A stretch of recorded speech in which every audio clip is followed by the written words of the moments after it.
नमस्कार साथियों, स्वागत है आपका टारगेट यूकेएसएससी में।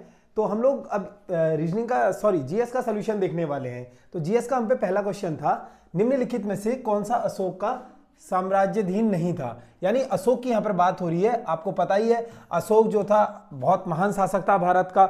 उसने क्या किया, सभी जगह उसका विस्तार हुआ था। कश्मीर में उसका विस्तार था अगर ऑप्शन के हिसाब से देखें, और गुर्जर में तो उसका विस्तार था ही था, कर्नाटका तक था, लेकिन कामरूप में नहीं था। यानी ऑप्शन डी इसका सही हो जाएगा। अगर कामरूप, ऑप्शन डी आपको दिख रहा होगा, कामरूप, कामरूप को मैं बात करूं, कामरूप क्या है, तो ये असम का प्राचीन नाम हो जाएगा। यानी असम का प्राचीन नाम क्या है, असम का प्राचीन नाम। ये पूछा जाता है एग्जाम में, असम का प्राचीन नाम क्या है, तो असम का प्राचीन नाम हो जाएगा कामरूप। इस चीज को नोट करके लिखिएगा, ठीक है। और अशोक का साम्राज्याधीन कहां कहां था, कश्मीर में था, गुर्जर में था, कर्नाटका में था। अब थोड़ा अशोक के बारे में बात कर लेते हैं। अशोक आपको पता है, अशोक ही ने क्या करा था, सर्वप्रथम जो भारत में अभिलेखों का प्रचलन करा था, ठीक है। अगर अशोक की हम बात करें तो सर्वप्रथम भारत में शिलालेख को प्रचलन किसने करा था, शिलालेखों का प्रचलन, शिलालेखों का प्रचलन किसने किया था, ये भी अशोक ने किया था, ठीक है। और इसी के साथ साथ आपको पता होगा अशोक ने क्या करा था, कलिंग पर आक्रमण करा था। अशोक ने कलिंग पर कब आक्रमण करा, पूछा जाता है, कलिंग, ठीक है, कलिंग पर आक्रमण। और कलिंग पर कब आक्रमण किया था अशोक ने, 261 ईस्वी पूर्व में, ठीक है। अगर मैं बात करूं यहां पर अशोक ने कब आक्रमण किया था, 261 ईस्वी पूर्व पर। कलिंग राजा खारवेल को यहां पर क्या करा था इन्होंने, आपको पता ही है, ठीक है। कलिंग पर आक्रमण करने वाले कौन थे, अशोक थे। और कब करा था आक्रमण उन्होंने, 261 ईस्वी पूर्व में। इसी के साथ साथ इनका एक अशोक कौन से धर्म के अनुयायी थे, आपको पता ही है। एक अभिलेख से हमें पता लगता है अशोक क्या थे, बौद्ध धर्म के अनुयायी थे। यानी अगर हम बात करें अशोक कौन से धर्म के अनुयायी थे, तो बौद्ध धर्म के अनुयायी थे। लेकिन शुरुआत में नहीं थे, अंत में होते हैं ये। जब कलिंग युद्ध के बाद बहुत ज्यादा खून वगैरह बह जाता है, तो वहां पर अशोक क्या होता है, युद्ध को त्याग कर बौद्ध धर्म को अपना लेते हैं। और ये हमें कहां से पता लगता है कि ये बौद्ध धर्म के अनुयायी थे, ये क्वेश्चन पूछा जाता है एग्जाम में। तो ये पूछा जाता है अहरोरा अभिलेख, ठीक है, अहरोरा आपको लिखना है नोट करके, अहरोरा, अहरोरा अभिलेख। अहरोरा अभिलेख से क्या ज्ञात होता है हमें, कि अशोक जो थे बौद्ध धर्म के अनुयायी थे। तो आपको ये पता होना चाहिए क्योंकि पूछा जाता है एग्जाम में, ठीक है। इसी के साथ साथ अगर हम बात करें अशोक की, तो अशोक ने कुल कितने शिलालेख लिखाए थे, ठीक है। अगर शिलालेखों की बात करें तो 14 इनके शिलालेख थे टोटल। सबसे बड़ा शिलालेख अगर मैं पूछूं आपसे कौन सा था, तो 7वां शिलालेख सबसे बड़ा शिलालेख था, ठीक है। और सबसे छोटा पूछेगा आपसे, सबसे छोटा था इनका रुम्मनदेही का शिलालेख, ठीक है। रुम्मनदेही का शिलालेख सबसे छोटा हो जाएगा। इस चीज को आप नोट करके लिख लीजिएगा, ठीक है। सबसे बड़ा शिलालेख पूछेगा तो 7वां सबसे बड़ा हो जाएगा, या लंबा सबसे छोटा पूछेगा तो रुम्मनदेही का शिलालेख हो जाएगा। इसी के साथ साथ आपने सुना होगा अशोक के शिलालेखों को पढ़ने का श्रेय, ठीक है, जेम्स प्रिंसेस को जाता है। अशोक के शिलालेखों को पढ़ने का श्रेय किसे जाता है, शिलालेखों को, ठीक है। थोड़ा रफ करके दिखा देता हूं यहां पर। अशोक के जो शिलालेख थे, ठीक है, शिलालेख, शिलालेख को पढ़ने का श्रेय, अशोक के शिलालेखों को पढ़ने का श्रेय किसे जाता है, आपको पता है अशोक के शिलालेखों को पढ़ने का श्रेय जेम्स प्रिंसेस को जाता है, ठीक है, प्रिंसेप, ठीक है, जेम्स प्रिंसेप को जाता है। और कब इन्होंने शिलालेख पढ़े थे, तो 1837 में इन्होंने पढ़े थे। लेकिन खोजकर्ता अलग है, ठीक है, खोजकर्ता अलग हो जाएंगे। अगर खोजकर्ता पूछेगा तो खोजकर्ता इनके हो जाएंगे पादरेटी पेंथलर, ठीक है, पादरेटी, ठीक है, ठीक है, ये हो जाएंगे इनके खोजकर्ता। और इन्होंने खोज कब की थी अशोक के शिलालेखों की, तो इन्होंने करी थी 1750 में, सॉरी 1750 में क्या करते हैं, ये खोज करते हैं, जिन्हें पढ़ते हैं जेम्स प्रिंसेस 1837 में। आगे बढ़ते हैं अगले प्रश्न की ओर। अगला प्रश्न देख लेते हैं, क्वेश्चन नंबर 63। क्वेश्चन नंबर 63 हम पे है, मेगास्थनीज जिन्होंने भारत के बारे में प्रसिद्ध ग्रंथ इंडिका लिखी, वह मूल रूप से किस देश के थे। अब मेगास्थनीज की पुस्तक पूछी जाती है आपसे। देखिए डायरेक्ट क्वेश्चन बनता है कि मेगास्थनीज के द्वारा लिखी गई पुस्तक का नाम क्या है, तो इनके द्वारा पुस्तक लिखी गई नाम है इंडिका, ठीक है। ये चीज आपको नोट करनी है, एक क्वेश्चन तो ये हो जाएगा यहां से। पर यहां पर ये बात कर रहा है जिन्होंने भारत के बारे में प्रसिद्ध ग्रंथ इंडिका लिखी है, मूल रूप से किस देश के थे, ठीक है। अभी आपको बताना है मेगास्थनीज जो थे वो किस देश के थे, ठीक है। तो यहां पर हो जाएगा जो मेगास्थनीज थे आपके, ऑप्शन बी बिल्कुल से हो जाएगा, ग्रीस देश के, ठीक है। यहाँ पर मैगस्थनीज जो थे ग्रीस देश के थे और इन्होंने क्या पुस्तक लिखी है, इंडिका लिखी है। अगर यहीं पर मैं बात करूं, मैगस्थनीज सेलुलर निकेटस के राजदूत था। मैगस्थनीज किसका राजदूत था, यह राजदूत था सेलुलर निकेटस का, ठीक है। राजदूत किसका था, सेलुकस निकेटस का, ठीक है। सेलुलर निकेटस का ये क्या था, मैगस्थनीज राजदूत था, जो कि चंद्रगुप्त मौर्य के दरबार में आया था। और दरबार में किसके आया था, चंद्रगुप्त मौर्य के, ठीक है, चंद्रगुप्त मौर्य के दरबार में आया था। इस चीज को नोट करके लिखना, मैगस्थनीज कौन था, सेलुलर निकेटस का राजदूत था, चंद्रगुप्त मौर्य के दरबार में आया था। और इन्होंने क्या पुस्तक लिखी है, इंडिका। और किस भाषा में, सॉरी किस देश के ये हो जाएंगे, ग्रीस देश के ये हो जाएंगे, ठीक है। आगे बढ़ते हैं क्वेश्चन नंबर 64 की ओर। क्वेश्चन नंबर 64 हम पे है, जवाहरलाल नेहरू के नेतृत्व में मुस्लिम लीग अंतरिम सरकार में कब सम्मिलित हुई। यानी यहां पर बात हो रही है जवाहरलाल नेहरू के नेतृत्व में क्या हुआ, मुस्लिम लीग अंतरिम सरकार। यानी अंतरिम सरकार जो आपको पता है, भारत में जब अंतरिम सरकार बनी थी, ठीक है, चुनाव सॉरी उस समय जब आजादी के बाद, तो उस समय मुस्लिम लीग उसमें कब शामिल हुई थी, नेहरू जी के नेतृत्व में। अगर हम यहाँ पर बात करें मुस्लिम लीग की, तो सबसे पहले आपको पता होना चाहिए मुस्लिम लीग की स्थापना पूछी जाती है 1906 में। इसकी स्थापना होती है कहाँ पर, ढाका, ठीक है। वर्तमान बांग्लादेश में इसकी स्थापना होती है। उस समय तो पूर्वी बंगाल था वो, लेकिन आज की डेट में क्या है, बांग्लादेश हो जाएगा। तो 1906 में ढाका में मुस्लिम लीग की स्थापना होती है और जवाहरलाल नेहरू जी के नेतृत्व में ये शामिल होती है। आपका ऑप्शन यहाँ पर हो जाएगा सी, बिल्कुल सही, 24 अक्टूबर 1946 को, ठीक है। 24 अक्टूबर 1946 को क्या होती है, मुस्लिम लीग अंतरिम रूप से, सॉरी मुस्लिम लीग जो होती है जवाहरलाल नेहरू के नेतृत्व में अंतरिम सरकार में सम्मिलित हो जाती है। तो इस चीज को आपको नोट करना है। आगे बढ़ते हैं अगले प्रश्न की ओर। क्वेश्चन नंबर 65 देख लेते हैं। क्वेश्चन नंबर 65 हम पे है, भारत में सर्वप्रथम किस राज्य में शून्य आधारित बजट प्रणाली को अपनाया गया। तो भारत में सर्वप्रथम शून्य आधारित बजट को किस राज्य में सर्वप्रथम अपनाया गया। अब शून्य आधारित बजट, ये देन तो भारत की हो जाएगी, लेकिन सर्वप्रथम ये लागू कहां पर हुई थी। अगर आपसे कभी प्रश्न आ जाए, देश की बात कर रहा हूं यहाँ पर राज्य की बात नहीं हो रही है। अगर पूछेगा सर्वप्रथम किस देश में शून्य आधारित बजट लागू हुआ था, तो ये हो जाएगा अमेरिका में, ठीक है। अमेरिका ने कब अपनाया था इसे, यानी हम बात कर रहे हैं यूएसए, ठीक है। अमेरिका ने इसे अपनाया था 1977 के लगभग में, ठीक है। सर्वप्रथम अगर पूछेगा आपसे कि जीरो बेस बजट किसने अपनाया था, तो अमेरिका ने अपनाया था।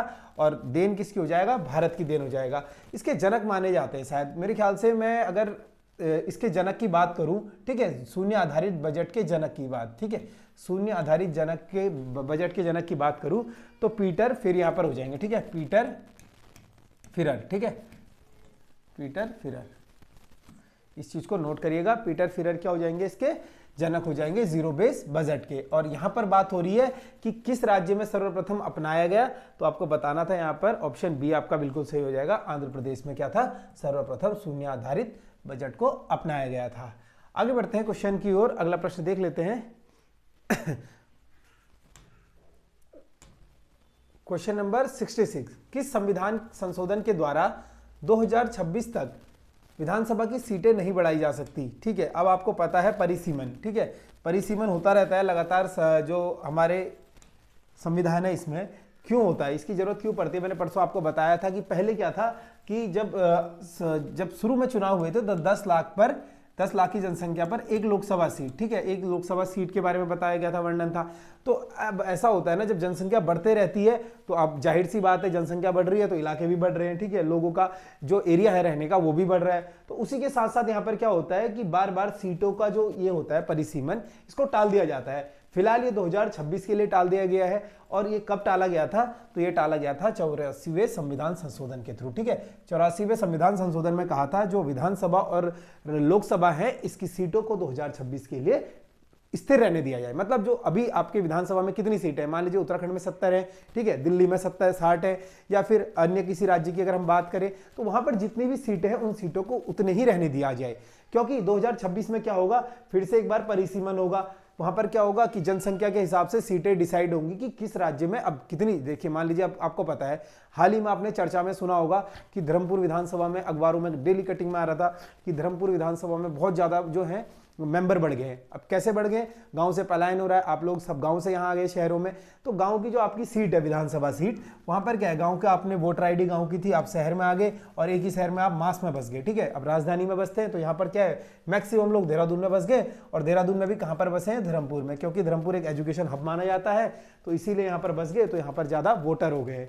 तो इसीलिए क्या होता है, इनकी सीटों को अब जब दोबारा से परिसीमन होगा तो यहाँ पर क्या बताया जाएगा आपको कि इनकी सीटों में, मान लीजिए धर्मपुर को ही 2 हिस्से में ना बांट दिया जाए विधानसभा के हिसाब से, तो इस चीज के लिए यहाँ पर बार बार वो किया जाता है संविधान संशोधन की, जब सीटों को बांट देते हैं तो विधानसभा सीटें नहीं बढ़ाई जा सकती। पूछ रहा था आपसे, 84वें संविधान संशोधन से नहीं बढ़ाई जा सकती। अगर मैं बात करूं ये कब हुआ था, तो 2001 में ये संविधान संशोधन हुआ था। ठीक है, पूछा जाता है, ईयर भी पूछ लेता है कभी कभी, 84वां संविधान संशोधन कब हुआ था, तो 2001 में हुआ था। अच्छा, ऑप्शन में आपको दिख रहा होगा 61वां संविधान संशोधन। 61वां ऑप्शन बी की अगर मैं बात करूं, 61वां संविधान संशोधन, तो इसमें क्या हुआ था, इसमें जो मतदान की आयु थी, मतदान, पहले मतदान की आयु, ठीक है, मतदान की आयु को 21 वर्ष से घटाकर 18 वर्ष किया गया। ठीक है, 21 वर्ष से घटाकर कितना किया गया, 18 वर्ष किया गया। ठीक है, 21 वर्ष से घटाकर 18 वर्ष किया गया, किसकी, मतदान की आयु को। ठीक है, ये चीज नोट करके लिखना है आपको, मतदान की आयु को 21 वर्ष से घटाकर 18 वर्ष किया गया, और किस संविधान संशोधन में किया गया, ये किया गया 61वें, और ये कब लागू हुआ था, 1989 में। ठीक है, पूछा जाता है, इंपॉर्टेंट है। 99वां संविधान संशोधन, आजकल आप चर्चाओं में सुन रहे होंगे, कॉलिजम सिस्टम, यानी कॉलिजम सिस्टम एक टाइप का क्या है, परिवारवादी कहे, इसे समझ लीजिए। तो इसके खिलाफ क्या हुआ कि मोदी सरकार, ठीक है, जो वर्तमान भाजपा सरकार है, वो एक संशोधन लेकर आई थी कि जो जजेस है, ये जजेस का भी एक सिस्टम होगा। जैसे अब कॉलिज्म के लिए आजकल काफी बहस चल रही है, अगर पूछेगा कॉलिज्म एक्ट कब का है, तो 1993 का हो जाएगा। ठीक है, कॉलिज्म बहुत इंपॉर्टेंट है, लिख लीजिएगा, कॉलिज्म अधिनियम कब का है, 1993 का है, एग्जाम में बनने की संभावना है, क्योंकि वर्तमान में क्या है, आपको पता है कि जजेस का क्या चल रहा है इस समय, एक सुप्रीम कोर्ट वर्सेस सरकार का एक मैटर चल रहा है। तो 99वें संविधान संशोधन भी उसी से रिलेटेड था। यहाँ पर सरकार क्या चाह रही थी, जो जजेस हैं उनकी नियुक्ति भी इस तरीके से हो कि वहां पर कोई पेपर हो, या एक प्रस्ताव लाया गया था जिसे सुप्रीम कोर्ट ने खारिज कर दिया था। ठीक है, तो 99 पर सुप्रीम कोर्ट ने किसको आउट कर दिया था, केंद्र सरकार को कर दिया था। तो इस टाइप से इसे याद रख सकते हैं। और ये कब हुआ था 99वां संविधान संशोधन, तो जब सरकार आई ही थी केंद्र में। ठीक है, 2014 के टाइम पे मोदी सरकार ने बनते ही सोचा कि सुप्रीम कोर्ट को भी यहाँ पर थोड़ा सा जजेस की वो भी कर दिया जाए। और ऑप्शन डी की अगर हम बात करें, 42वां संविधान संशोधन, तो 42वां संविधान संशोधन आपको पता है, इसी को क्या कहा जाता है, मिनी संविधान। ठीक है, मिनी या लघु संविधान। ठीक है, मिनी या लघु संविधान किसे कहा जाता है, ये कहा जाता है 42वें संविधान संशोधन को। और इसी में मैंने परसों आपको बताया था 3 चीजें जोड़ी गई थी, एसपीए। ठीक है, एसपीए क्या है, शॉर्ट ट्रिक है, यानी एस फॉर हो जाएगा आपका समाजवाद, बी फॉर पी फॉर पंथनिरपेक्ष, ए फॉर अखंडता। तो 3 शब्द जोड़े गए थे 42वें संविधान संशोधन से। और ये कब हुआ था, 1976 में ये होता है। ठीक है, ये चीज आपको नोट करनी है, 42वां संविधान संशोधन 1976 में होता है। एसपीएस में जोड़ा जाता है, एसपीएस संविधान की प्रस्तावना में। ठीक है, एसपीए का अर्थ है समाजवाद, पंथनिरपेक्ष और अखंडता, ये जोड़े जाते हैं। इसी के साथ साथ मिनी लघु संविधान इसे कहा जाता है। एक और चीज इसमें फैक्ट आता है कि इसमें क्या था, शिक्षा। ठीक है, शिक्षा, इस चीज को नोट करके लिखिएगा, इंपॉर्टेंट है। शिक्षा, वन संपदा और शिक्षा, वन संपदा, साथ ही साथ इसमें एक और चीज आती है, जनसंख्या नियंत्रण। ठीक है, जनसंख्या नियंत्रण। तो ये सभी चीजें इसमें आती है, शिक्षा, वन संपदा, जनसंख्या नियंत्रण। पहले ये क्या थे, पहले ये थे राज्य सूची का विषय, बाद में इसको क्या करा गया, राज्य सूची से हटाकर संवर्ती सूची में जोड़ा गया। यानी अगर मैं बात करूं, इन चीजों को नोट करके लिखिएगा, शिक्षा, वन संपदा, जनसंख्या नियंत्रण। ठीक है, जनसंख्या नियंत्रण, ये पहले क्या थे, राज्य सूची के विषय थे। इसको 42वें संविधान संशोधन से क्या करा कि इसको संवर्ती सूची में जोड़ दिया गया। तो बहुत इंपॉर्टेंट फैक्ट है, शिक्षा, वन संपदा, जनसंख्या। पूछ सकता है कि शिक्षा को किस संविधान संशोधन के तहत संवर्ती सूची में जोड़ा गया, तो ये जोड़ा गया था 42वें संविधान संशोधन के तहत, जो कि 1976 में हुआ था। ठीक है, आगे बढ़ते हैं क्वेश्चन नंबर 67 की ओर। क्वेश्चन नंबर 67 हम लोग देखेंगे, निम्न में से फोर्ट्रॉन किस स्तर की भाषा है। तो आपको बताना है फोर्ट्रॉन किस स्तर की भाषा है। ठीक है, अगर यहां पर बात करें, आपको पता ही है फोर्ट्रॉन क्या है, एक लैंग्वेज है, और यहां पर बताना है आपको किस स्तर की भाषा है। तो कंप्यूटर की अगर हम उसमें बात करें, तो आपको पता है एक तो होती है लो लेवल लैंग्वेज, ठीक है, एक होती है हाई लेवल लैंग्वेज। ठीक है, एक मशीन लैंग्वेज। तो ये अलग अलग लैंग्वेज होती है कंप्यूटर में। तो यहाँ पर आपको बताना है जो ये फोर्ट्रॉन हो जाएगी किस स्तर की भाषा हो जाएगी। तो यहाँ पर अगर ऑप्शन के हिसाब से हम देखेंगे तो ऑप्शन बी आपका बिल्कुल सही हो जाएगा, ये हो जाएगी उच्च स्तरीय भाषा। ठीक है, अगर इसके विकास की बात करेंगे तो इसका विकास किसने किया था फोर्ट्रॉन भाषा का, तो इसका विकास किया था J.W. बेकस ने। पूछा जाता है ठीक है, J.W. बेकस ने, J.W. बेकस ने इसका विकास किया था। और कब किया था, ईयर इतना इंपॉर्टेंट नहीं है, फिर भी अगर आपको लिखना है तो लिख सकते हैं। ईयर इसका हो जाएगा 1957। ठीक है, 1957 में J.W. बेकस ने क्या करा था, फोर्ट्रॉन भाषा का विकास करा था। और ये हो जाएगी उच्च स्तरीय भाषा। इसी के साथ साथ कोबाल हो जाएगी उच्च स्तरीय भाषा। कोबोल भी कभी आ जाए तो ये क्या है, उच्च स्तरीय भाषा। इसी के साथ साथ बेसिक आ जाए, ये भी उच्च स्तरीय भाषा हो जाएगी। और यहाँ पर फोर्ट्रॉन, ठीक है, फोर्ट्रॉन का फुल फॉर्म क्या होता है, कभी पूछ लेता है। तो फोर्ट्रॉन का फुल फॉर्म अगर आपसे पूछेगा फोर्ट्रॉन का फुल फॉर्म क्या होता है, तो फॉर्मूला ट्रांसलेशन इसका फॉर्मूला होता है, सॉरी फुल फॉर्म होता है। ठीक है, फॉर्मूला ट्रांसलेशन। ठीक है, फॉर्मूला ट्रांसलेशन इसका फॉर्मूला होता है, सॉरी फुल फॉर्म होता है। इस चीज को आपको नोट करना है। आगे बढ़ते हैं क्वेश्चन नंबर 68 की ओर। क्वेश्चन नंबर 68 अब हम लोग देखेंगे। क्वेश्चन नंबर 68 है, निम्न कथनों में से कौन सा कथन सही है। ठीक है, तो बार बार जब भी ऐसे प्रश्न आ जाए, मैंने हमेशा से आपको क्या बताया है, जब भी इस टाइप के जैसे ये प्रश्न दिखे आपको कुछ नहीं करना है, रुक जाना है और सीधा क्वेश्चन को दोबारा पढ़ना है। निम्न कथनों में से कौन सा सही है, सही है को सीधा गोला मार देंगे। इससे क्या है, अब क्वेश्चन थोड़ा सा पढ़ने में आपको इजी हो गया। देखिए अब यहाँ पर मैं आपको प्रैक्टिकली इसलिए करके बता रहा हूँ ना, क्योंकि जब आप एग्जाम हॉल में जाते हैं ऐसे ही क्वेश्चन आप गलत करके आ जाते हैं। यार मैं तो छी यार कि सुमिलित है नहीं करके आ गया, यार मैं तो ये बेसिक गलत करके आ गया। फिर नंबर देखते हैं कि हर कोई यूट्यूबर बता रहा होता है कट ऑफ कितनी जा रही है, 60 जा रही है, हमारे बन रहे होते हैं 59, ठीक है 58 बन रहे होते हैं। फिर वहां पर अफसोस कर रहे होते हैं, यार वो बेसिक गलत ना करा होता तो क्या होता, 60 प्लस होता और मैं भी मेरिट के अंदर होता। तो ये चीजें अफसोस करने से अच्छा है इन पर काम करा जाए। इसीलिए बार बार बोलता हूं प्रैक्टिस सेटों से जुड़ना चाहिए और प्रैक्टिस सेटों को उतनी ही सीरियस से करना चाहिए जितना सीरियस आयोग का पेपर हो। काफी बच्चे क्या करते हैं, प्रैक्टिस सेट जाते हैं, वो गए, एक शेड्यूल सा बना हुआ है कि चलो ठीक है उठे सुबह बिस्तर में लेटे लेटे फोन में देख के पेपर दे रहे हैं। तो जो भी छात्रों को ऐसे पेपर देना ना कोई फायदा नहीं है। इससे अच्छा है कि आप थोड़ा देर गेम खेल लो या कोई मूवी देख लो, क्योंकि लेटे लेटे आप प्रैक्टिस सेट दे रहे हो। आपका एक माइंड सेट होना चाहिए ना। जब भी आप, मैं ऑनलाइन वालों को बोलता हूं हमेशा स्टूडेंट को कि आपको कभी भी प्रैक्टिस सेट देना है तो आप प्रॉपर एक टेबल चेयर में बैठे, आप देखें कि आपको कितना आता है और कितना नहीं आता है। अब 100 के 100 क्वेश्चन अटेम्प्ट करना जरूरी नहीं है। प्रैक्टिस सेटों में आपको यही तो सीखना होता है। हर समय हर क्लास में मैं ये बार बार बोलता हूं कि प्रैक्टिस सेटों में जितने क्वेश्चन हो सके वही अटेम्प्ट करें जो आपको आते हैं। इससे क्या है, कॉन्फिडेंस बिल्डअप होता है आपका हमेशा से, कि जो क्वेश्चन आप उल्टे सीधे अटेम्प्ट करते हैं ना पेपर में जाकर, उन क्वेश्चनों को आप अटेम्प्ट नहीं करते हैं और इससे आदत बनती है कि नेगेटिव कम करने की। मान लीजिए प्रैक्टिस सेटों में आपको एक हैबिट है ना कि आप 6 से 8 नंबर गलत करते हैं, ये तो बहुत ज्यादा है, लेकिन प्रैक्टिस सेटों में कोशिश ये करनी चाहिए 4 से 6 आप नेगेटिव करें। ठीक है, तो इससे क्या है, एक आदत मेंटेन रहती है। जब आप आयोग में भी जाते हैं ना तो आपको ये आदत मेंटेन रहती है और वहां पर भी आप 4 से 6 जो है नेगेटिव अटेम्प्ट करेंगे। अब यहाँ से आदत लगी रहती है 30 नेगेटिव करने की, 24 करने की, 20 प्लस करने की, तो वहां जाके कैसे सुधरेगी हो। इस चीज को सुधारना है और प्रैक्टिस सेटों से जुड़ना है तो नीचे जो है नंबर आ रहे होंगे डिस्क्रिप्शन में, आप जुड़ सकते हैं। बार बार मैं बताता हूँ आपको, बहुत सस्ते हमारे प्रैक्टिस सेट होते हैं। ठीक है, साथ ही साथ वीडियो सोल्यूशन भी मिलता है। आगे बढ़ते हैं इस क्वेश्चन की ओर। निम्नलिखित कथनों में सही है, ठीक है, तो सही है बताना है। भारतीय संविधान अध्यात्मक है। ठीक है, कौन सा कथन सही है कह रहे हैं। ठीक है, तो भारतीय संविधान अध्यक्षात्मक है, तो ये अब गलत हो जाएगा। ठीक है, अध्यक्षात्मक तो भारत का संविधान है ही नहीं, ऐसा तो कोई वर्ड ही नहीं आपने पढ़ा होगा। ठीक है, यहाँ पर अगला पॉइंट है, भारत एक नाम मात्र का राजतंत्र है। अब नाम मात्र का कैसे है भाई, भारत तो बहुत अच्छा राजतंत्र है, ये भी गलत हो जाएगा।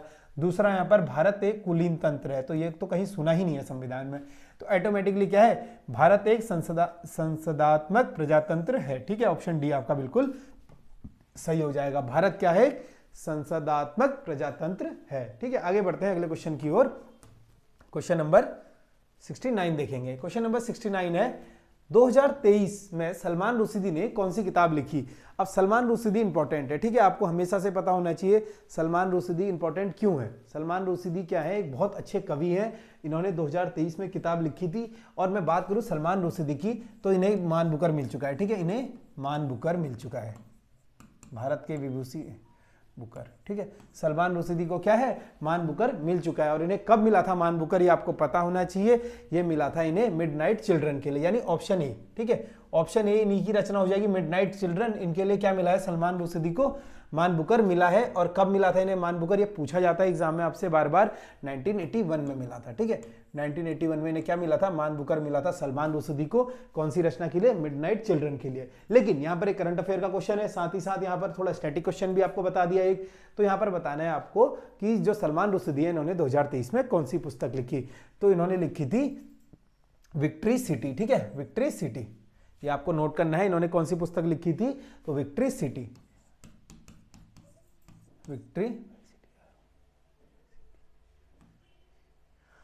विक्ट्री सिटी इन्होंने पुस्तक लिखी थी, ठीक है। ये चीज आपको नोट करनी है, विक्ट्री सिटी इन्होंने पुस्तक लिखी थी। अब आगे बढ़ते हैं अगले प्रश्न की ओर, ठीक है। अगले प्रश्न देख लेते हैं, क्वेश्चन नंबर 70 की ओर हम लोग बढ़ेंगे। क्वेश्चन नंबर 70 है, एशिया का पहला फ्लोटिंग फेस्टिवल किस राज्य में आयोजित किया गया। तो एशिया का पहला फ्लोटिंग फेस्टिवल, अब देखिए बहुत से लोग आपको भटकाएंगे, बहुत से लोग बोलेंगे यार यूकेएसएससी है, करंट अफेयर नहीं पूछेगा, पुराने पैटर्न पर चलेगा, वहां तो 10 साल पुरानी करंट अफेयर आती है, 2 साल आती है। तो मैं हर बार कहता हूं, किसी को नहीं पता, देखो पूरा आयोग बदल चुका है, सिस्टम ही बदल गया है पूरा। तो जब सिस्टम बदल गया है ना, तो कोई भी संभावना आपको छोड़नी नहीं है। करंट अफेयर पढ़ना है, पुराना भी पढ़ना है, नया भी पढ़ना है, जो आए हाथ में वो पढ़ना है, ठीक है, कुछ भी नहीं छोड़ना है। जबकि अगर 4200 ग्रेड पे की जॉब चाहिए तो कुछ भी नहीं छोड़ना है, ठीक है। तो यहाँ पर बताना है आपको एशिया का पहला फ्लोटिंग फेस्टिवल किस राज्य में आयोजित हुआ। तो मध्य प्रदेश मंदसौर में यह आयोजित हुआ था, ठीक है। यहां पर आपको नोट करना है, मध्य प्रदेश में हुआ था, ठीक है। ऑप्शन ए इसका बिल्कुल सही हो जाएगा। आगे बढ़ते हैं अगले प्रश्न की ओर, क्वेश्चन नंबर 71 देख लेते हैं। क्वेश्चन नंबर 71 है, भारतीय महिला संघ की स्थापना निम्नलिखित में से किसने किया था। तो भारतीय महिला संघ, अब आपको बताना है भारतीय महिला संघ की स्थापना निम्नलिखित में से किसने किया था। तो यहां पर ऑप्शन ए अगर हम देखेंगे तो श्रीमती एनी बेसेंट बिल्कुल सही हो जाएगा। इन्होंने क्या किया था, भारतीय महिला संघ की स्थापना की थी, और इन्होंने कब की थी, 1917 में मद्रास में की थी, ठीक है। 1917 में क्या की थी एनी बेसेंट जी ने, मद्रास में भारतीय महिला संघ की स्थापना की थी।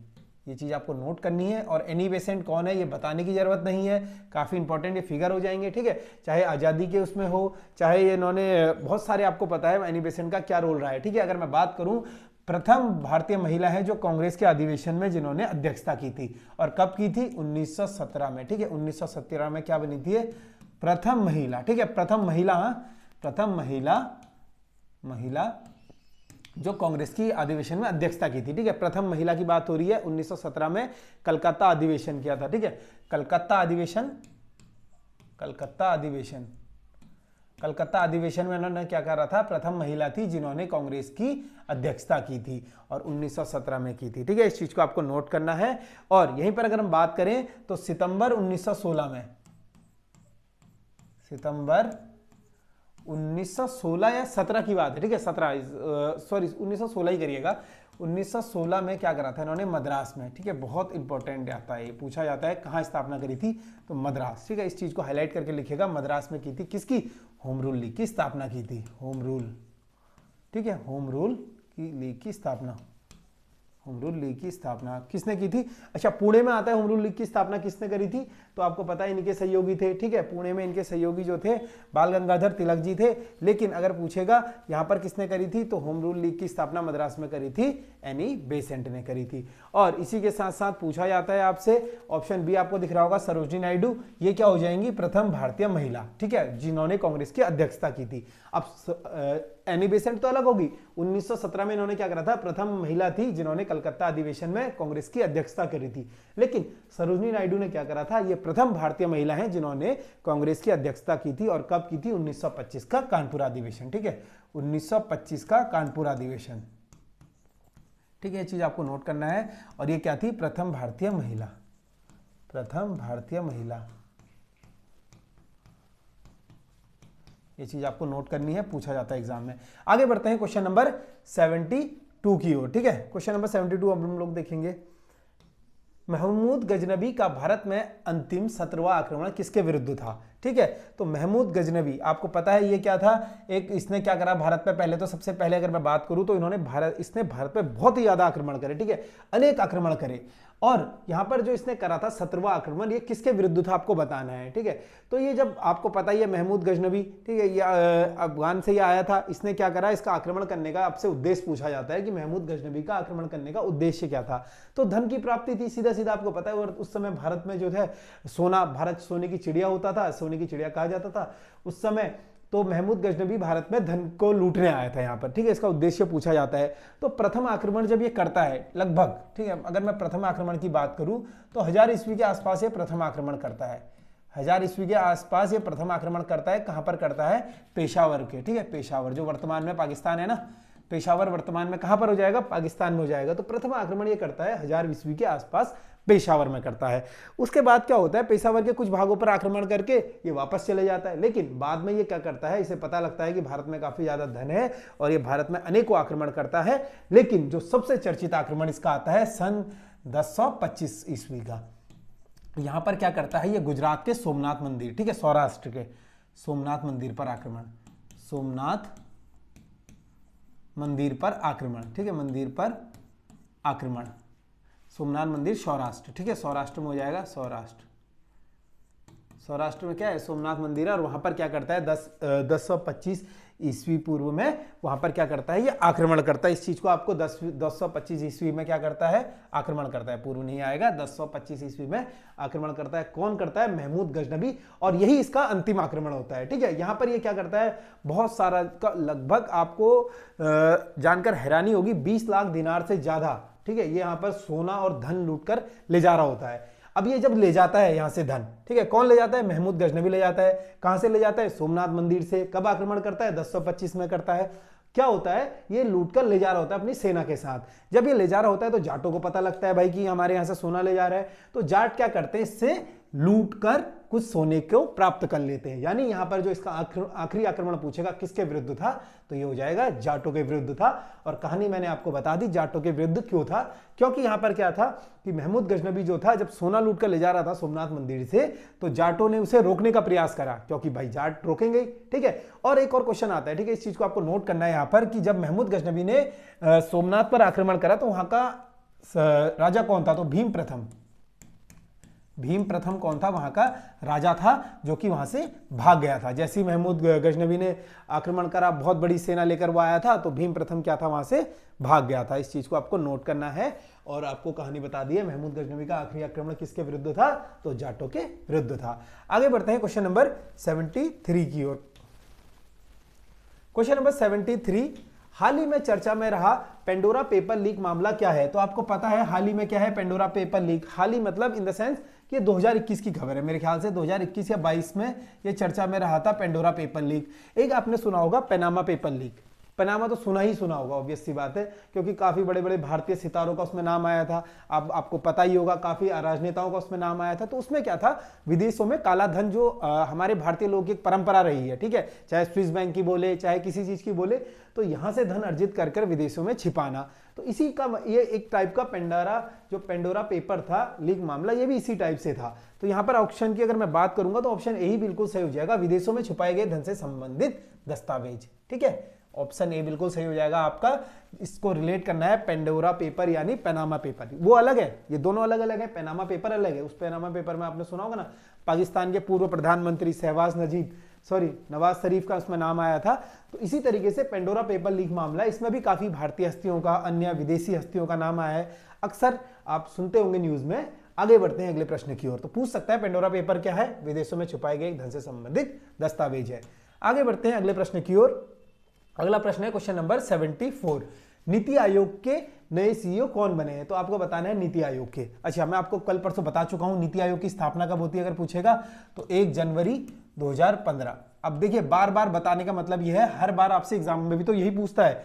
स्मार्ट सिटी योजना आ गई, कब से आप स्मार्ट सिटी पढ़ रहे हैं, आपको पता है मोदी जी ने बोल बोल के थका दिया स्मार्ट सिटी, लेकिन आने के बावजूद 2015 उसको लड़के 15 की जगह कोई 16 मार के आया, कोई 17 मार के आया। क्यों? क्योंकि रिवीजन नहीं था, लैक ऑफ रिवीजन। इसीलिए जब भी नीति आयोग आता है, मैं आपको हर बार बताता हूं कि नीति आयोग की स्थापना कब हुई थी? 2015 में हुई थी, और स्मार्ट सिटी प्रोजेक्ट भी 2015 का था, ठीक है। आते हुए क्वेश्चनों को गलत करना, इसीलिए प्रैक्टिस सेटों को करना जरूरी हो जाता है।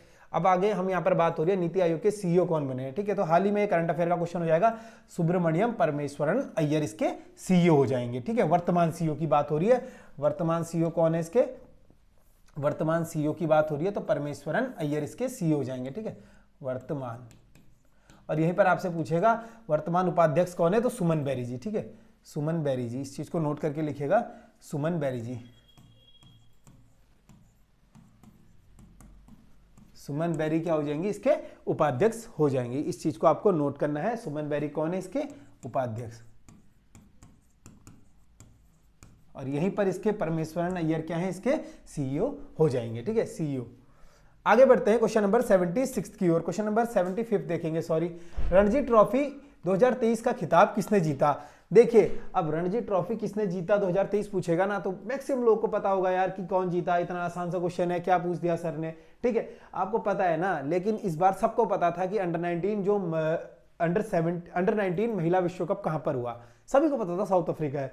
उसने क्या करा, घुमाकर एक साउथ अफ्रीका की सिटी पूछ दी, सब घूम गए वहां पर। अब जिसको क्रिकेट का थोड़ा नॉलेज है या जिसने मैच देखा होगा तो उसने ग्राउंड देखा होगा, तो उसने डायरेक्ट ग्राउंड का नाम पूछ दिया, किस ग्राउंड पे हुआ था। तो इस लेवल की वो करंट अफेयर आपसे पूछ रहा है। तो अब आप करंट अफेयर अगर पढ़ेंगे ना तो थोड़ा सा अच्छे लेवल की पढ़िएगा। अच्छे लेवल इन द सेंस कि जो आप पढ़ रहे हैं इनफ है, पर उसी के अंदर थोड़ा सा घुस के पढ़िएगा। जैसे उसने पूछा था एक क्वेश्चन, आपको पता है फॉरेस्ट गार्ड में, कि बिम्स्टेक की मीटिंग कहां पर होनी है। सर बिम्स्टेक आ रखा था, कुछ आ रखा था, थोड़ी अगर मैं करेक्ट नहीं हूं तो यहां पर उसकी, जिसका इस्लामाबाद आंसर होना था। तो देखिए कितने स्मार्टली उसने पाकिस्तान की 3 सीटियां दे दी। थोड़ा सा वहां पर आपको दिमाग लगाना था। अगर मान लीजिए कोई भी सबमिट हो रहा है, कुछ भी चीज हो रही है, तो किसी देश के राजधानी में होगी, तो इस्लामाबाद में होना था। ठीक है, इसी प्रकार से यहां पर कह रहा है रणजी ट्रॉफी 2023 का खिताब किसने जीता, आपको बताना है। तो रणजी ट्रॉफी 2022 जीता था सौराष्ट्र ने। ऑप्शन सी आपका बिल्कुल सही हो जाएगा। और सौराष्ट्र ने किसको हराकर जीता था पूछेगा, तो बंगाल को हराकर सौराष्ट्र ने जीता था। ठीक है, किसको हराकर जीता था, बंगाल को। बंगाल को हराकर सौराष्ट्र ने क्या करा, रणजी ट्रॉफी का खिताब जीता। और ये कहां पर मैच हुआ था, मैच पूछेगा तो ईडन गार्डन। ठीक है, ईडन,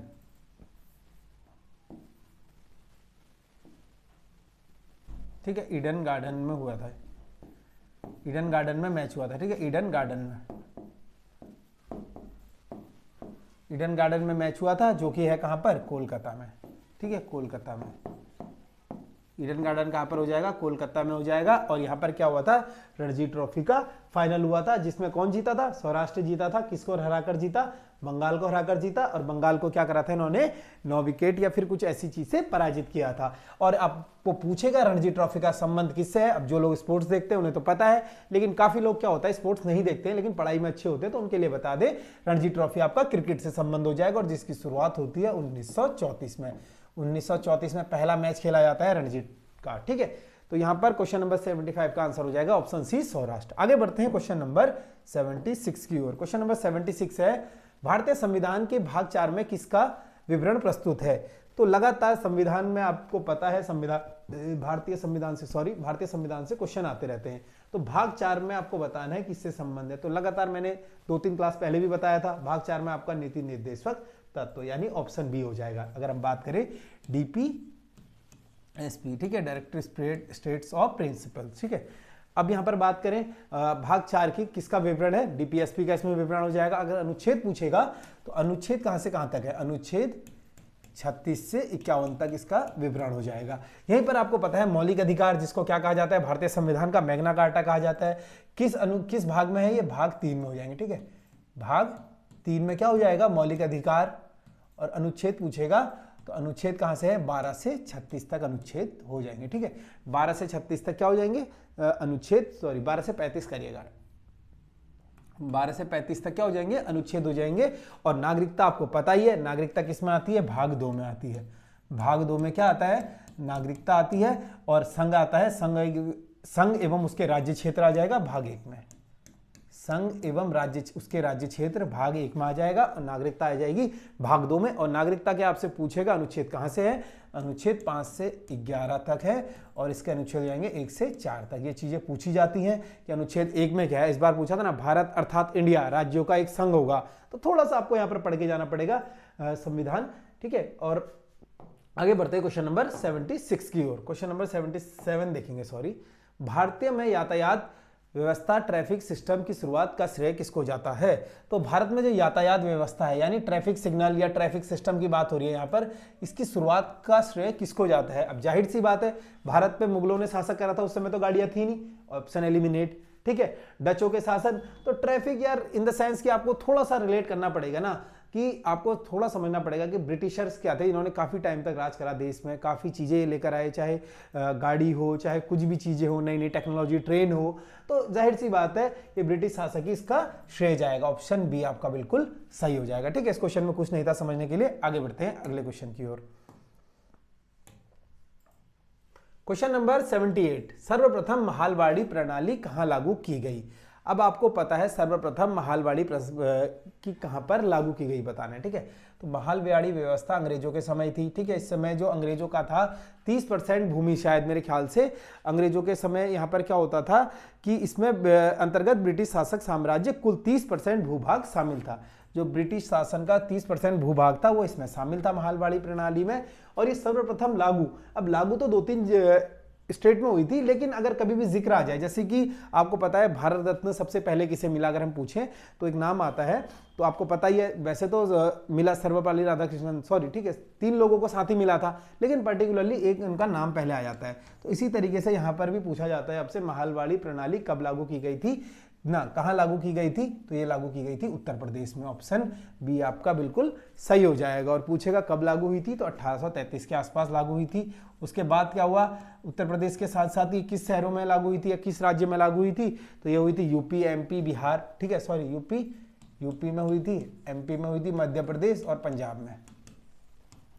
इन 3 जिलों में, सॉरी इन 3 राज्यों में ये लागू हुई थी। कौन सी, महालवाड़ी व्यवस्था। और इसका जो प्रस्ताव था, महालवाड़ी का जन्मदाता हॉल्ट मैकेंजी को माना जाता है। महालवाड़ी का जन्मदाता, ठीक है, इसका पूछा जाता है इसके जन्मदाता कौन है, तो हॉल्ट मैकेंजी क्या हो जाएंगे, हॉल्ट मैकेंजी क्या हो जाएंगे, इसके जन्मदाता हो जाएंगे। किसका, महालवाड़ी का जन्मदाता। हॉल्ट मैकेंजी क्या हो जाएंगे, इसके जन्मदाता हो जाएंगे महालवाड़ी के। और पूछेगा कि हॉल्ट मैकेंजी ने कब प्रस्तावित करा था, तो 1819 में इन्होंने प्रस्ताव करा था। किसका, महालवाड़ी व्यवस्था का प्रस्ताव करा था। और किस कमिश्नर के उसमें ये लागू हुई, तो लॉर्ड हेस्टिंग के उसमें ये लागू हुई थी, लॉर्ड हेस्टिंग। ठीक है, और कब लागू हुई थी आपको बताना है, तो 1822 में लॉर्ड हेस्टिंग के उसमें, वारेन हेस्टिंग आपने सुना होगा, हेस्टिंग के उसमें 1822 में ये महालवाड़ी व्यवस्था को मंजूरी मिलती है। ठीक है, काल में पारित होती है, यानी 1822 में ये पारित होती है। ठीक है, इस चीज को आपको लिखना है, 1822 में पारित होती है। आगे बढ़ते हैं अगले प्रश्न की ओर। क्वेश्चन नंबर 79 अब हम लोग देखेंगे। क्वेश्चन नंबर 79 है, भूरी क्रांति किसको बल देने के पर केंद्रित थी, तो भूरी क्रांति। ठीक है, भूरी क्रांति आपको पता है अनेकों क्रांति है। हरित क्रांति पूछेगा, कृषि से संबंध हो जाता है। इसी प्रकार से आपसे पूछ रहा है भूरी क्रांति किस को बल देने पर केंद्रित है, तो भूरी क्रांति हो जाएगी उर्वरक को के उत्पादन में वृद्धि के लिए बल देने के लिए की गई थी। ठीक है, तो भूरी क्रांति किससे संबंधित थी, उर्वरकों के उत्पादन, यानी मसाले। उर्वरक मतलब आपके मसाले हो जाएंगे, सॉरी उर्वरक, हाँ मिट्टी के लिए यहाँ पर क्या हो जाएगी, भूरी क्रांति। ठीक है, ऑप्शन सी आपका बिल्कुल सही हो जाएगा। आगे बढ़ते हैं क्वेश्चन नंबर 80 की ओर। क्वेश्चन नंबर 80 है, अवमूल्यन का अर्थ है। ठीक है, अवमूल्यन का अर्थ है आपको बताना है। अब अवमूल्यन आपने अगर इकोनॉमी में पढ़ा होगा तो अवमूल्यन क्या होता है, यानी जो एक मुद्रा क्या होती है। मान लीजिए आपकी मुद्रा क्या है, आप इंडिया, हम इंडियंस हैं, इंडियन की मुद्रा रुपी है। ठीक है, यहाँ पर यूएसए की मुद्रा क्या है, डॉलर है, यूएसए की मुद्रा डॉलर होगी। अब रुपये का अवमूल्यन पूछ रहा है आपसे, अवमूल्यन का अर्थ है, यानी 1 रुपया आपको पता है, 1 रुपया अगर मैं बात करूं यहाँ पर, और वर्तमान कितने, सॉरी यहाँ पर 1 डॉलर की बात कर लेते हैं। ठीक है, रुपये को नहीं लेते हैं, डॉलर को ही ले लेते हैं पहले। तो यहाँ पर क्या हो जाएगा, यूएसए की मुद्रा क्या है, 1 डॉलर है, यानी ये यूएसए की मुद्रा है, ये क्या है, 1 डॉलर है। और ये क्या है, भारतीय मुद्रा है, 1 रुपया है, ये भारतीय मुद्रा हो जाएगा, ये क्या हो जाएगा, रुपया। अब यहाँ पर क्या है आपको पता है, 1 डॉलर कितने भारतीय रुपए के बराबर है, तो 1 डॉलर लगभग वर्तमान में क्या है, 78 के बराबर है, 70 मान लीजिए। ठीक है, कोई हमने मानना ही तो है। अब ये नोट मत कर लेना, ये खाली हम एग्जांपल मान रहे हैं कि 70 रुपये के बराबर है। तो 1 डॉलर अगर 70 रुपये के बराबर है, तो यहाँ पर क्या है कि मुद्रा का अवमूल्यन करना, मतलब हमारे एक यूएसए का जो 1 रुपया है, यानी 1 डॉलर है, उसके मुकाबले रुपये की कीमत क्या है, 70 रुपये है। अब जो रुपये का अवमूल्यन होता है, सरकार क्या करती है, अपने मुद्रा का और मांग गिरा देना, मतलब अपने मुद्रा को, ये यूएसए को, अगर यहाँ पर क्या कर सकती है भारत सरकार कि अपनी मुद्रा को 90 रुपये कर सकती है, यानी 1 रुपये यूएस के बराबर क्या हो जाएगा, भारतीय रुपये 90 हो जाएगा। समझ गए, कहने का मतलब क्या है कि भारतीय जो रुपया है वो घट जाएगा, भारतीय रुपए की वैल्यू और गिरा देंगे, यानी किसी अपनी मुद्रा की जो वैल्यू है उसको गिराना किसी अन्य देश की मुद्रा की तुलना में, यानी यहां पर ऑप्शन सी बिल्कुल से हो जाएगा, अन्य देशों की मुद्रा की तुलना में घरेलू मुद्रा का मान कम करना। ठीक है, ऑप्शन सी बिल्कुल सही हो जाएगा आपका। मैंने बता दिया आपको, यहां पर $1 है यूएसए का, अभी क्या चल रहा है 70 चल रहा है। मान लीजिए मोदी जी ने फैसला ले लिया कि आज से क्या है $1 90 रुपए हो जाएगा, सॉरी $1 के मुकाबले रुपए की वैल्यू कितनी हो जाएगी 90 हो जाएगी, यानी उन्होंने क्या करा कि अपने जो मुद्रा है उसकी वैल्यू को गिरा दिया, किसके कंपेरिजन में, $1 के कंपैरिजन में। और अब तक आपको पता होना चाहिए इतिहास में भारत में कितनी बार रुपये का अवमूल्यन हुआ है। तो भारत में क्वेश्चन आता है, भारत में अब तक 3 बार रुपये का अवमूल्यन हुआ है। ठीक है, 3 बार रुपये का अवमूल्यन हुआ है। तो पूछा जाता है भारत में रुपये का अवमूल्यन कितनी बार हुआ है, तो 3 बार हुआ है। सर्वप्रथम अगर मैं बात करूं तो 1949 में हुआ था सर्वप्रथम, उसके बाद हुआ था दूसरी बार 1966 में हुआ था। ठीक है, और उसके बाद जो हुआ था अंत में 1991 में हुआ था। तीसरा अगर पूछेगा 1991 में हुआ था, और ये इंपॉर्टेंट क्यों है 1991 वाला, तो इसमें 2 चरणों में हुआ था। ठीक है, 2 चरणों में रुपयों का अवमूल्यन कब हुआ था, तो ये हुआ था 1991 में। इस चीज को नोट करना इंपॉर्टेंट है। पूछा जाता है रुपये का अवमूल्यन कब हुआ था और कितनी बार अब तक हो चुका है, तो 3 बार अब तक हो चुका है। सर्वप्रथम 1949 में हुआ था, दूसरी बार 1966 में, और तीसरी बार हुआ था 1991 में, और जिसमें रुपये का 2 चरणों में अवमूल्यन हुआ था। तो इसका स्क्रीनशॉट ले लीजिए, आगे बढ़ते हैं। क्वेश्चन नंबर 81 अब हम लोग देखेंगे, चोरी चौरा घटना कब हुई थी। तो चोरी चौरा घटना काफी ज्यादा चर्चित ये घटना है, आपको पता ही है। ठीक है, तो ये घटना काफी ज्यादा पूछी जाती है, अलग अलग किताबों में आपको अलग अलग मिलेगा, लेकिन ये आयोग का आया प्रश्न है, तो आयोग ने इसे माना है। कल के दिन ये क्वेश्चन आ जाता है तो आप यहाँ से रिट डाल सकते हैं। यहाँ से मतलब हम आपको बता देंगे कि इस पेपर में क्वेश्चन आया था। तो चोरी चौरा घटना जो हुई थी 4 फरवरी 1922 को हुई थी। ठीक है, आपको पता है उत्तर प्रदेश के एक जिले में क्या था, भारतीय स्वतंत्रता के जो संग्राम क्रांतिकारी थे उन्होंने क्या करा, एक जेल फूंक दी जिसमें काफी पुलिस वालों की मृत्यु हो गई थी। ठीक है, तो इसी से आहत होकर, ठीक है, गांधी जी को वहां पर असहयोग आंदोलन चल रहा होता है उस समय, लेकिन जब चोरा चोरी कांड हो जाता है तो उसके बाद क्या होता है, गांधी जी बहुत ज्यादा आहत हो जाते हैं, यानी गांधी जी दुखी हो जाते हैं। और दुखी होने के साथ साथ क्या होता है, गांधी जी इसी आंदोलन के कारण असहयोग आंदोलन को 11 फरवरी 1922 में क्या करते हैं, स्थगित कर देते हैं। ठीक है, गांधी जी क्या करते हैं 1922 में असहयोग आंदोलन को स्थगित करना पड़ता है, किसके कारण, चोरा चोरी घटना के कारण। ठीक है, इस चीज को आपको नोट करना है 1922। ठीक है, 11 फरवरी 1922 में गांधी जी क्या करते हैं, असहयोग आंदोलन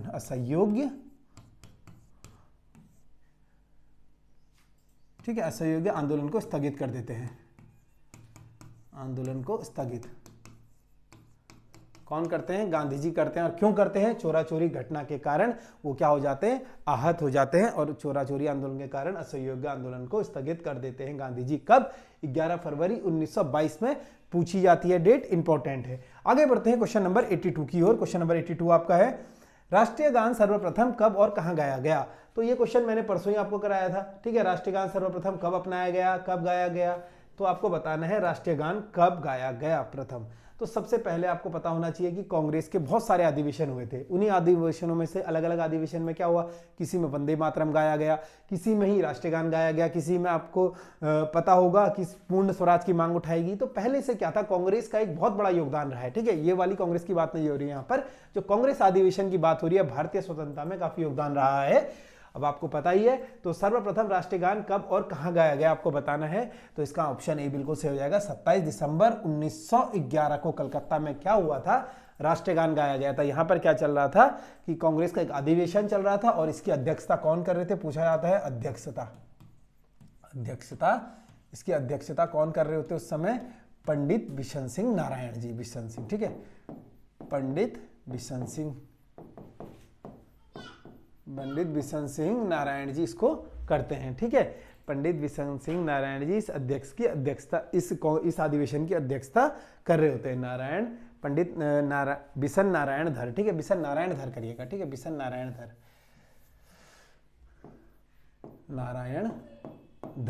क्या कर रहे होते हैं, इस अधिवेशन की अध्यक्षता कर रहे होते हैं 27 दिसंबर 1911 को। और इसी से में क्या होता है, प्रथम बार भारतीय राष्ट्रीय गान गाया जाता है। यहीं पर अगर मैं बात करूं प्रथम बार वंदे मातरम कब गाया जाता है, तो 1896 में। ठीक है, 1896 में प्रथम बार क्या होता है, राष्ट्रीय गान गाया जाता है और ये कहाँ पर गाया जाता है अगर पूछेगा तो कलकत्ता के अधिवेशन में, ठीक है। कलकत्ता में एक अधिवेशन होता है, कलकत्ता में एक अधिवेशन हो रहा होता है, उसमें क्या गाया जाता है, प्रथम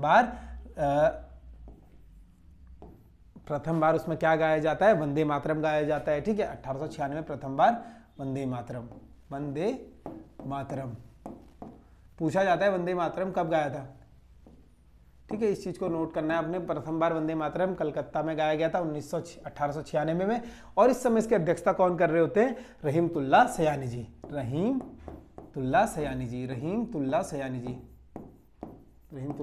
सयानी इसकी अध्यक्षता कर रहे होते हैं। ये चीज आपको नोट करनी है। आगे बढ़ते हैं इसी के साथ क्वेश्चन नंबर 83 की ओर। क्वेश्चन नंबर 83 हम पे है, वह स्थान जहां हर्षवर्धन ने बौद्ध महासम्मेलन का आयोजन किया था। तो वह स्थान आपको बताना है कहां था जहां पर हर्ष ने क्या करा था, बौद्ध महासम्मेलन का आयोजन किया था। तो हर्ष आपको पता है, हर्षवर्धन के समय कौन एक चीनी यात्री आया था। बहुत इंपॉर्टेंट ये क्वेश्चन आता है कि हर्ष के समय कौन चीनी यात्री भारत आया था।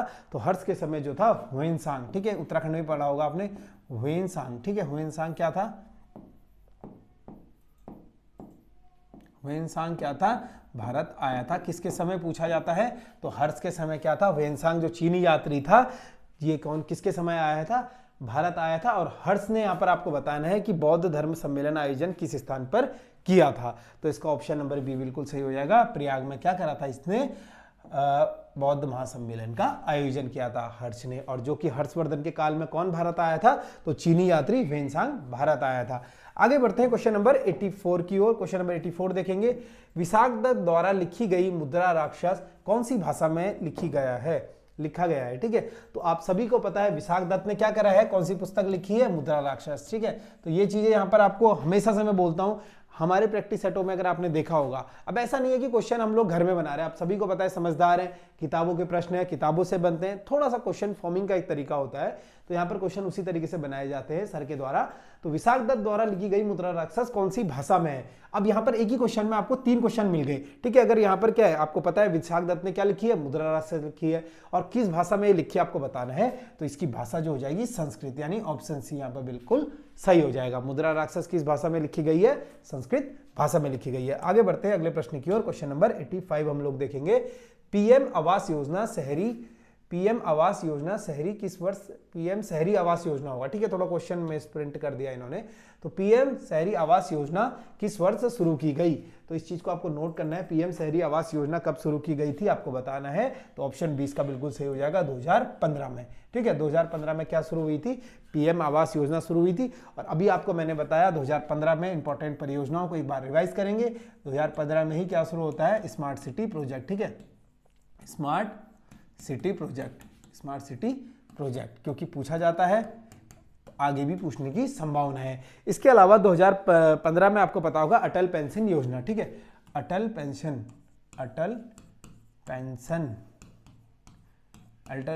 योजना, ये कब शुरू हुई थी, 9 मई 2015। तो इस चीजों को, सभी चीजें आप नोट कर सकते हैं, इंपॉर्टेंट है। अटल पेंशन योजना कब शुरू हुई थी, 9 मई 2015 को। इसी के साथ साथ पीएम सुरक्षा योजना, ठीक है, पीएम प्रधानमंत्री सुरक्षा बीमा योजना, प्रधानमंत्री सुरक्षा बीमा योजना कब शुरू हुई थी, ये भी 9 मई 2015 को ही शुरू हुई थी। ये भी आपको लिखना है, ये पूछी जाती है एग्जाम में। इसी के साथ साथ डीडी किसान चैनल, ये कब शुरू हुआ था, पूछा जाता है। डीडी किसान चैनल ये कब शुरू हुआ था, डीडी किसान चैनल। इसकी अगर डेट नहीं भी आपको याद है तो इसकी आप ईयर लिख लीजिए, 26 मई 2015 को, ठीक है, ईयर लिख लीजिए, 26 मई 2015 को क्या हुआ था, डीडी किसान चैनल शुरू हुआ था, ठीक है। और एक बहुत इंपॉर्टेंट है, 2020 का आपको पूछा जाएगा बार बार एग्जाम में, टीबी हारेगा देश जीतेगा, ठीक है, टीबी हारेगा देश जीतेगा, ये कब की हो जाएगी, 1 फरवरी 2020 की, 1 फरवरी 2020 की योजना हो जाएगी, टीबी हारेगा देश जीतेगा। और 2015 की आपको लिखा दी, स्मार्ट सिटी कब की हो जाएगी, 2015 की हो जाएगी। अटल पेंशन योजना 9 मई 2015 की, पीएम सुरक्षा बीमा योजना 9 मई 2015 की, डीडी किसान चैनल हो जाएगा 26 मई 2015 की। ये सभी योजना हो जाएंगी। और पीएम किसान योजना बहुत बार पूछी जाती है एग्जाम में, पीएम किसान योजना ठीक है।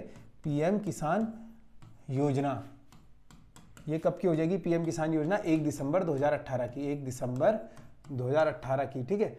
1 दिसंबर 2018 की हो जाएगी आपकी पीएम किसान योजना। ये चीज़ आपको नोट करनी है, एग्जाम में पूछी जाती है। पीएम किसान योजना कब की है? 1 दिसंबर 2018 की है। तो स्क्रीनशॉट ले लीजिए। आगे बढ़ते हैं अगले प्रश्न की ओर। अगला प्रश्न हो जाएगा, किस फसल को सहायता देने के लिए सरकार निम्नलिखित में से कौन सी घोषणा करती है? तो किसी फसल को सहायता देने के लिए, ठीक है। आपने बहुत ज्यादा अगर चर्चा में रहा था, अगर आप करंट अफेयर नहीं भी देखते हैं, न्यूज देखते हैं, तो ही आपका काम हो जाता होगा। तो किसी फसल को, ठीक है, किस फसल को नहीं, किसी फसल होगा यहाँ पर, किसी फसल को सहायता देने के लिए सरकार निम्नलिखित में से कौन सी घोषणा करती है? तो सरकार जब किसी फसल को सहायता देती है तो आपने सुना होगा, बीच में बहुत ज्यादा चर्चा में रहा था कि एमएसपी के लिए किसान क्या कर रहे हैं? उलझ रहे हैं सरकार से। यानी एमएसपी का अगर हम बोले मिनिमम सपोर्ट प्राइस, इसका आंसर होता है, और जिसका हिंदी में होता है न्यूनतम समर्थन मूल्य, ठीक है। यानी ऑप्शन बी यहाँ पर बिल्कुल करेक्ट हो जाएगा, न्यूनतम समर्थन मूल्य। सरकार क्या करती है? कुछ फसलों पर हमें कुछ क्या, ठीक है। ये क्वेश्चन नोट कर लीजिए। ये न्यूनतम समर्थन मूल्य कब का हो जाएगा?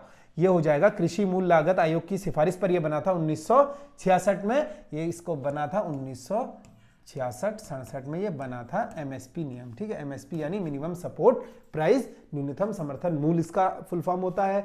और इसमें क्या होता है? सरकार वर्तमान में 22+1, ठीक है, 22+1 फसल पर क्या करती है? 22+1 फसल पर एमएसपी देती है, ठीक है, एमएसपी देती है। इसमें एक फसल शायद मेरे ख्याल से गन्ना हो जाएगा, ठीक है। गन्ना में भी देती है सरकार वर्तमान में, एक बार क्रॉस चेक करके इसको बता दिया जाएगा आपको। तो 22 फसलों पर सरकार क्या करती है? एमएसपी देती है। और इसमें आपको पता होना चाहिए एमएसपी में क्या होता है कि सरकार क्या करती है। मान लीजिए किसान ने कोई फसल उगाई, ठीक है। अब ऐसा तो है नहीं कि छोटे मोटे खेत होते हैं, बहुत बड़े बड़े खेत होते हैं किसानों के।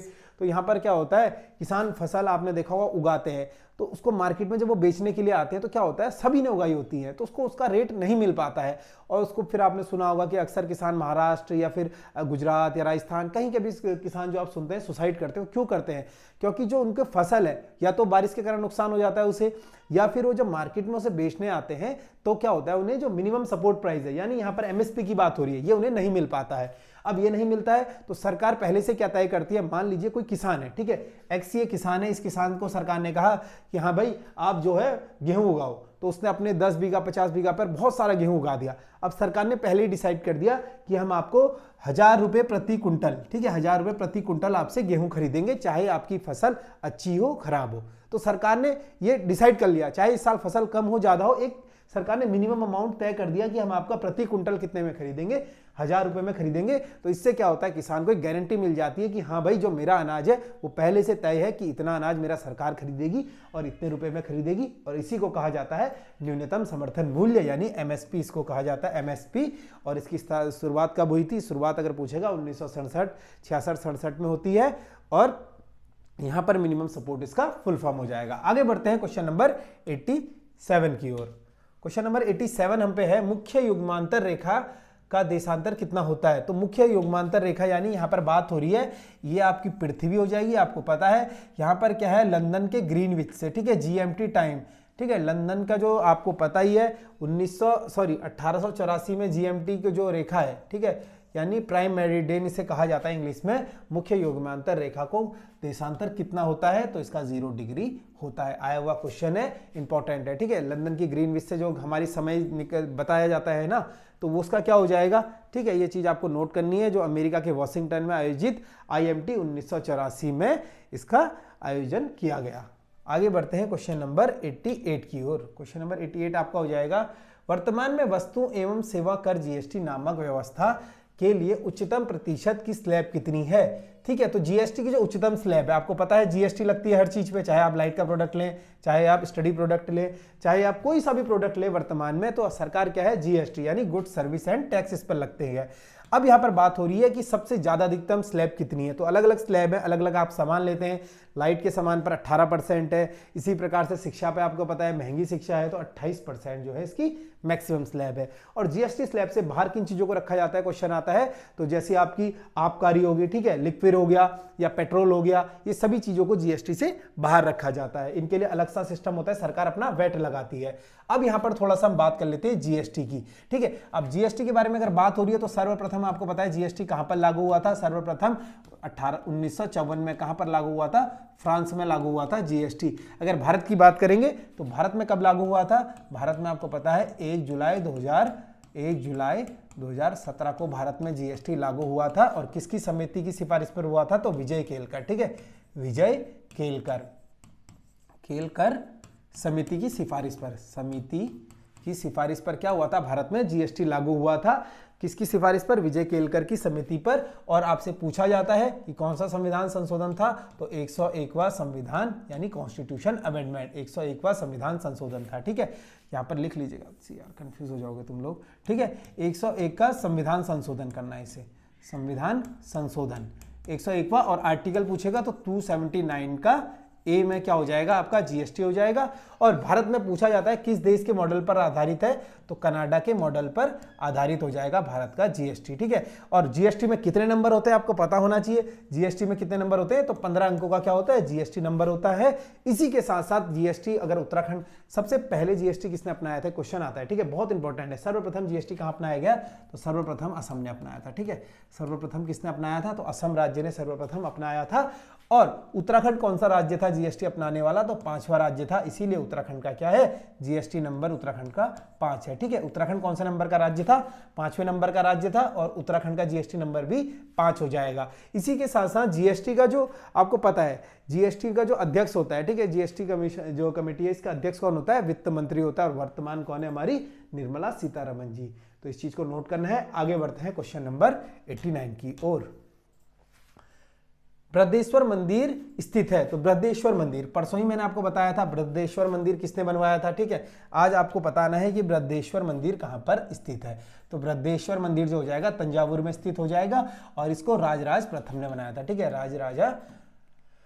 राजराजा प्रथम ने इसको बनवाया था, राजराजा प्रथम ने बनवाया था तंजावुर का बृहदेश्वर मंदिर को। इस चीज को आपको नोट करना है, काफी इंपॉर्टेंट ये है। और ये किसका मंदिर है पूछेगा तो शिव का मंदिर है, शिव जी की पूजा के लिए। शिव का उपासक था ना राजराज प्रथम, तो शिव की पूजा, शिव का मंदिर, ठीक है, शिव मंदिर, शिव का ये मंदिर हो जाएगा,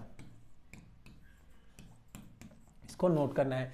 आगे बढ़ते हैं क्वेश्चन नंबर 90 की ओर। क्वेश्चन नंबर 90 अब हम लोग देखेंगे, ठीक है, क्वेश्चन नंबर 90 देखेंगे। क्वेश्चन नंबर 90 हम पे कंप्यूटर की स्मृति का प्रकार नहीं है, यानी आपको बताना है कंप्यूटर की स्मृति का प्रकार नहीं है। तो सेमीकंडक्टर स्मृति का प्रकार है, ठीक है, मैग्नेटिक मेमोरी स्मृति का प्रकार है। लेकिन जो सर्वर है वो आपका किसी भी स्मृति का प्रकार नहीं है। सर्वर क्या होता है, इंटरनेट में एक सर्वर होता है जहां पर बहुत सारे डाटा को रखा जाता है, तो ये स्मृति का प्रकार नहीं हो जाएगा। यानी ऑप्टिकल मेमोरी भी क्या होती है, कि स्मृति का प्रकार होती है। आगे बढ़ते हैं क्वेश्चन नंबर 91 की ओर। क्वेश्चन नंबर 91 है इंटीग्रेटेड चिप, यानी इंटीग्रेटेड सर्किट चिप आईसी का विकास किसने किया था। तो आईसी चिप का विकास आपने पढ़ा हो, ठीक है, ये किया था जेएस किल्बी ने, ठीक है, जेएस किल्बी ने। ऑप्शन डी आपका बिल्कुल सही हो जाएगा। जेएस किल्बी ने क्या करा था, आईसी चिप का निर्माण किया था। आगे बढ़ते हैं क्वेश्चन नंबर 92 की ओर। क्वेश्चन नंबर 92 है मॉडेम का पूरा नाम क्या है। तो मॉडेम का आपको पता है, मैंने परसों ही बताया था आपको, मॉडेम क्या होती है, जो इनपुट और आउटपुट दोनों डिवाइस होती है। और इसका फुल फॉर्म क्या होता है, मॉड्यूलेटर डीमॉड्यूलेटर, यानी ऑप्शन सी, बिल्कुल सी है ना, ऑप्शन डी मॉड्यूलेटर हाँ ठीक है, तो ऑप्शन सी इसका बिल्कुल सही हो जाएगा। क्योंकि मैंने आपको बताया था उस दिन मॉड्यूलेटर डीमॉड्यूलेटर क्या होता है, मॉडेम, MODEM, ठीक है, इसका फुल फॉर्म हो जाएगा मॉड्यूलेटर डीमॉड्यूलेटर। और ये क्या होता है, इनपुट और आउटपुट बोथ होता है। ये चीज आपको नोट करनी है, इनपुट और आउटपुट डिवाइस कौन सी होती है, तो मॉडेम होता है। क्वेश्चन नंबर 93 अब हम लोग देखेंगे। क्वेश्चन नंबर 93 है कंप्यूटर का डाटा स्टोर को गणना करने के लिए नंबर सिस्टम का प्रयोग करता है। तो आपने शुरू से ही सुना होगा कंप्यूटर